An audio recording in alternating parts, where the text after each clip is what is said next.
வணக்கம் welcome to ask education channel. இந்த வீடியோவில் நாம் 11ஆம் வகுப்பு கணினி அறிவியல் பாடப்புத்தகத்தில் இருக்க பாடம் 7 பிரித்தல் மற்றும் ஒருங்கிணைத்தல். இந்த பாடத்திற்கான அனைத்து டீச்சிங் வீடியோஸும் நான் ஆல்ரெடி அப்லோட் பண்ணியிருக்கேன். ஸோ இப்போ இந்த வீடியோவில் நம்ம பார்க்க போகிறது மதிப்பெண் கீழே கொடுத்துருக்கு பகுதி ஆலேருந்து பகுதி இ வரையிலான அனைத்து வினாக்களுக்குமான விடைகளை நம்ம பார்க்க போகிறோம். சரிங்களா? ஸோ முதல்ல நம்ம பகுதி ஆக்கான விடைகள் பார்க்கலாம். சரியான விடையை தேர்ந்தெடுத்து எழுதுக. இதில் முதல் கேள்வி பார்த்தீங்கன்னா, மதிப்பிருத்தலுக்கு முன் u மற்றும் v இன் மதிப்பு என்ன பார்த்தீங்கன்னா 5 மற்றும் 10. ஸோ இது கீழே கொடுக்கப்பட்டிருக்கு. இந்த தொடர் மதிப்பிருத்தலுக்கு பின்பு இந்த u மற்றும் v மாறிகள் பெறும் மதிப்பு என்ன அப்படின்னு கேட்டிருக்காங்க. ஸோ u v இன் மதிப்பை பெறும். ஸோ இப்போ u-ஓட மதிப்பு 5 ஆயிடும் அண்ட் v u-வின் மதிப்பை பெறும். ஸோ இந்த இடத்துல பார்த்தீங்கன்னா u-ஓட மதிப்பு 5 மாறிடும். ஸோ அடுத்த இதில் இந்த 5 என்ற மதிப்பு தான் v-ல இருத்தப்படும். ஸோ இரண்டு மதிப்புகளுமே பார்த்தீங்கன்னா 5 5 என தான் இருக்கும். சரிங்களா?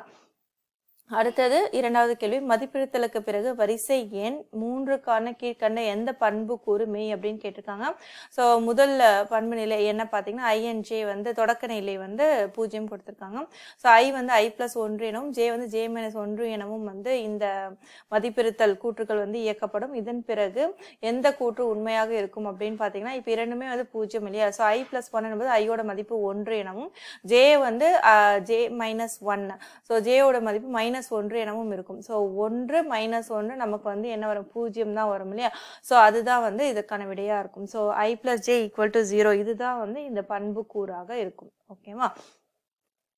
அடுத்தது C1 என்பது பொய் மற்றும் C2 என்பது மெய் எனில் இயக்கப்படும் கூற்று எது அப்படின்னு கேட்டிருக்காங்க.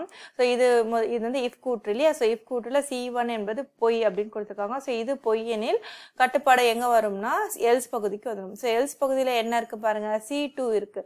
இதுவும் ஒரு இஃப் கூற்று. இந்த C2 மெய் அப்படின்னு சொல்றாங்க. ஸோ மெய் எனில் இந்த மெய் பகுதியில் இருக்க அந்த கூற்று தான் இயக்கப்படும். ஸோ எந்த கூற்று இயக்கப்படும் பார்த்தா இந்த S2 என்பது தான் இயக்கப்படும். ஸோ அதான் சரியான விடை. நான்காவது, மடக்கிற்கு முன்னர் C பொய்யெனில் கட்டுப்பாட்டு பாய்வு எதன் வழியில் இயங்கும் அப்படின்னு கேட்டிருக்காங்க. ஸோ இந்த S1 அப்படின்றது எப்பொழுதுமே இயக்கப்படும். ஸோ இது இயக்கப்பட்ட பிறகுதான் மடக்கானது ஆரம்பிக்கும். ஸோ இந்த while C என்பது இந்த இடத்துல இருக்கும். சரிங்களா? இந்த S2 தான் கொஞ்சம் உள்தள்ளல் கொடுத்து எழுதணும். ஸோ while C இங்க இருந்து இதுக்கு கீழே நேராக எழுதப்பட வேண்டும். ஸோ while C பொய் அப்படின்னு கொடுத்துருக்காங்க. அப்போ பொய் எனில் மடக்கு உள்ளேவே போகவே போகாது. கட்டுப்பாடு மடக்கினுள் செல்லவே செல்லாது. ஸோ அப்படி செல்லாத பட்சத்துல கட்டுப்பாடு அடுத்து மடக்கு கீழே இருக்கு அடுத்த கூற்றுக்கு போயிடும். ஸோ அடுத்த கூற்று என்னது? S3 இல்லையா? ஸோ S1 S3 மட்டும்தான் இயக்கப்படும். S2 இயக்கப்பட மாட்டாது. ஏன்னா இந்த C என்பது பொய்யாக இருப்பதனால இந்த S2 இயக்கப்படவே மாட்டாது. ஸோ S1 and S3 தான் இதற்கான சரியான விடை. அடுத்தது C மெய் எனில் கொடுக்கப்பட்ட பாய்வு படங்கள் இரண்டிலும் S1 இயங்கும் ஆனால் S2 எதில் இயங்கும் அப்படின்னு கேட்டிருக்காங்க. ஸோ இந்த C மெய் அப்படின்னா ட்ரூ எனில் S1 ரெண்டுத்துலையுமே இயங்கும் இல்லையா? ஆனால் S2 எப்போ இயங்கும் பார்த்தீங்கன்னா இந்த கூற்றுல மட்டும், இந்த பாய்வு படம் இதில் மட்டும்தான் இயங்கும். ஏன்னா இந்த பாய்வு கட்டுப்பாட்டு பாய்வு எங்கே போகுது பாருங்க, S2க்கு முன்னாடி போயிடுது. சரிங்களா? ஸோ ட்ரூ எனில் S1 இயக்கப்பட்ட பிறகு S2க்கு சென்று விடுது. C தவறாக இருக்கும் பட்சத்திலும் S2 இயங்கும். சரிங்களா? ஸோ இந்த ஒன்றில் மட்டும்தான் S2 ஆனது இயக்கப்படும். ஸோ இதுதான் சரியான விடை. இந்த இடத்துல பார்த்தீங்கன்னா C ட்ரூ எனில் மெய் எனில் S1 இயங்கும். இயங்கின பிறகு கட்டுப்பாடு எங்க போகுது பாருங்க, S2க்கு கீழே போயிடுது. அப்போ S2 ஆனது இயக்கப்பட மாட்டாது. சரிங்களா? ஸோ அதனால இது மட்டும்தான் சரியான விடை. அடுத்து, கீழ்காணும் மடக்கு எத்தனை முறை இயங்கும் அப்படின்னு கேட்டிருக்காங்க. ஸோ முதல் தொடக்க மதிப்பாக ஐக்கு என்ன கொடுத்துருக்காங்க பாருங்க, 0 அப்படின்றது இருக்கு. So while I not equal to 5 அப்படின்னு கொடுத்துருக்காங்க. I 5க்கு நிகராக இல்லாத வரை இந்த மடக்கு கூட்டானது இயக்கப்படும் இல்லையா? ஸோ இந்த மடக்கு கூட்டு என்ன இருக்கு பாருங்க, I = I+1. ஸோ முதல் மடக்கு செயல் செய்யும் போது I 1ஆக மாறிவிடும். ஸோ முதல் மதிப்பு I 0ஆக இருக்கும்போது இந்த நிபந்தனை சரியான விடை கொடுக்கும். ஸோ அதனால இந்த மடக்கானது இயக்கும் இல்லையா? ஸோ அப்படி இயக்கப்படும் போது I 1 என வரும். ஸோ அடுத்த மடக்கு செயல், இரண்டாவது மடக்கு செயல் வரும்பொழுது இந்த நிபந்தனை 1, ஐயோட மதிப்பு பார்த்தீங்கன்னா 1 5க்கு நிகராக இல்லை. ஸோ இரண்டாவது மடக்கு செயலுக்கும் அது போகும். ஸோ இரண்டாவது மடக்கு செயலில் ஐயோட மதிப்பு 2 என மாறிடும். சரிங்களா? ஸோ மறுபடியும் நிபந்தனை பரிசோதனை செய்யப்படும். ஸோ ஐயோட மதிப்பு 2 என கொண்டு இந்த நிபந்தனையானது பரிசோதனை செய்யப்படும். ஸோ 2 வந்து 5க்கு நிகர் இல்லை. ஸோ எனிவே மறுபடியும் வந்து பார்த்தீங்கன்னா இந்த கூட்டானது இயக்கப்படும். இந்த கூற்று உள்ள என்ன இருக்கு பாருங்க, i வந்து i+1 என மாற்றப்படுகிறது. ஸோ ஐயோட மதிப்பு 3 என கொண்டு அடுத்த மடக்கு செயலுக்கு இந்த நிபந்தனை வந்து பரிசோதனை செய்யப்படும். ஸோ 3 5க்கு நிகர் இல்லை. எனவே இந்த மடக்கு செயல் உள்ள போகும். ஸோ இந்த i = i+1 கூற்றானது இயக்கப்படும். ஸோ ஐயோட புதிய மதிப்பு 4 என மாற்றப்படும். ஸோ அடுத்த மடக்கு செயலுக்கு 4ஐ கொண்டு தான் வந்து இந்த நிபந்தனையானது பரிசோதனை செய்யப்படும். ஸோ 4 5க்கு நிகர் இல்லை இல்லையா? ஸோ இல்லாத பட்சத்தில் இந்த கூற்றானது இயக்கப்படும். So i = i+1. ஸோ இப்போ பார்த்தீங்கன்னா ஐயோட மதிப்பு 5 என வந்துடும். ஸோ இந்த அடுத்த மடக்கு செயலுக்கு போவதற்காக இந்த நிபந்தனை பரிசோதனை செய்யப்படும். ஸோ 5 வந்து அதாவது ஐயோட மதிப்பு வந்து 5க்கு நிகராக இருக்கு. ஸோ இந்த சமயத்துல இந்த ஒரு மடக்கு செயலுக்கு உள்ள போகாது. சரிங்களா? ஸோ இப்போ வந்து மடக்கு செயல் வந்து நடைபெறாது.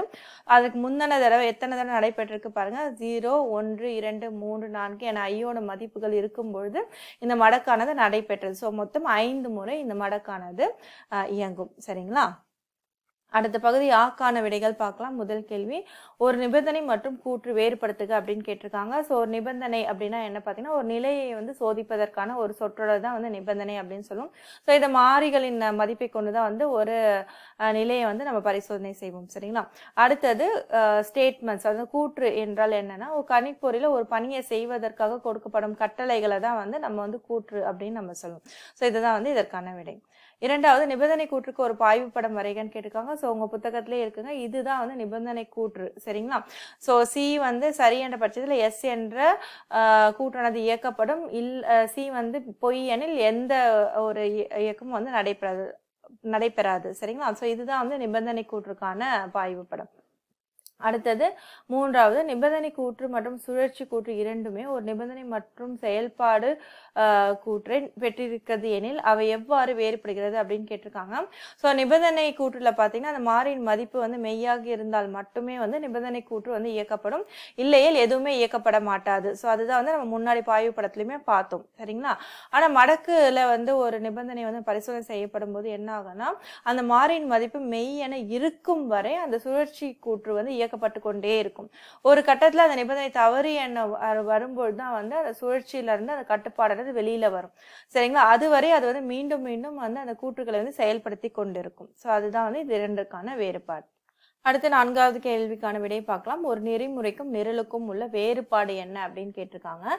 ஸோ ஒரு நெறிமுறை என்பது பணியை நிறைவேற்றுவதற்கான அல்லது ஒரு சிக்கலை தீர்க்க படிப்படியான வழிமுறைகளின் வரிசையாகும்.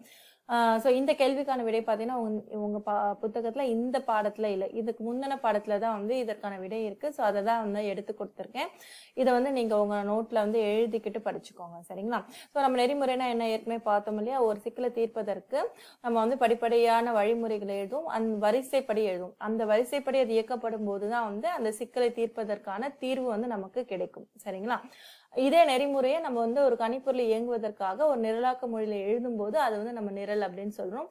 ஸோ இந்த இறுதியில பார்த்தீங்கன்னா எல்லா நெறிமுறைகளுமே வந்து நிரலாக்க மொழியின் கூற்றுகளாக வெளிப்படுத்தி தான் வந்து நம்மளால இயக்க முடியும். ஓகேவா?